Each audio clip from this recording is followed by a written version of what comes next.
ఇంకొక దగ్గర వీడియో ముందుకొచ్చి నా దగ్గర శక్తులున్నాయి, మంత్రాలున్నాయి, దేవతలున్నాయి, దయ్యాలున్నాయి, అంజనేస్తం మీ పేర్లు తీసిర్రంటే మాత్రం నా దృష్టికొచ్చి ప్రజలను మోసం చేస్తే మేము ఖచ్చితంగా ఊరుకోము.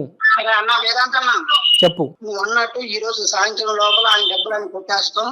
ఆయన నరేషన్ ఫోన్ చేసి ఆ వీడియోలన్నీ డిలీట్ చేపించేస్తాం.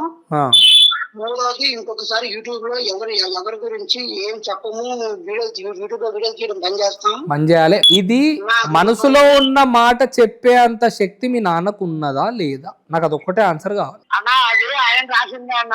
ఎవరు రాసిర్రు? స్క్రిప్ట్ రాసిచ్చింది ఆయన చెప్పింది. అది ఎవరు రాసిచ్చిర్రు? మన యాంకర్ ఉంది కదా. యాంకర్ ఎవరు? నరేషా? ఏమని రాసిచ్చిండు? దేవుడి పేరు హరహర మహాదేవ్ అని రాస్తా. ఆయన మనసులో ఒకటి అనుకుంటా నువ్వు చెప్పమన్నాడు. ఏం చెప్పాలంటే దేవుడి పేరు పలానా పేరు రాస్తా అన్నాడు, రాయమన్నాడు, రాసాడు. ఆయన చెప్పాలని నేను చెప్పాను. ఆకు మీద దేవత సంగతి ఏంది మరి? అది నేను చేయలేదన్నా, నేను తమలపాకు అంజనే విషయం. అది అది అది ఆయనే చెప్పుకుంటారు. నాకు తెలియదు. ఇప్పుడు మీ ఆఫీస్ ముంగట 1000 మంది ప్రజలు ఉన్నారా? ఎక్కడ ఉండరా? పబ్లిక్ ని ఈ విధంగా మోసం చేస్తున్న వీడియోలన్నీ డిలీట్ అయిపోవాలి. రైట్. చెప్పు, ఏమో చెప్తున్నావు చెప్పు.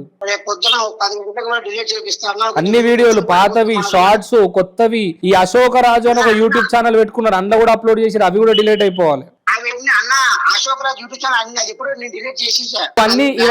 ఇవన్నీ చేసి నాకు ఫోన్ చెయ్యు, ఇవన్నీ చేసి నాకు ఫోన్ చేయి. నేను ప్రజల ముందే చెప్తున్నా, ప్రజలకు చెప్తా స్పష్టంగా. అశోక రాజు అనే వ్యక్తి మారిపోయిండు. ఇక మించి ఆయన ఎవరిని మోసం చేయదలుచుకోలేడు. ఆయన ఒక మంచి బాలుడు, రాముడు మంచి బాలుడు లాగా మంచిగా బ్రతకబోతున్నాడు అని చెప్తా.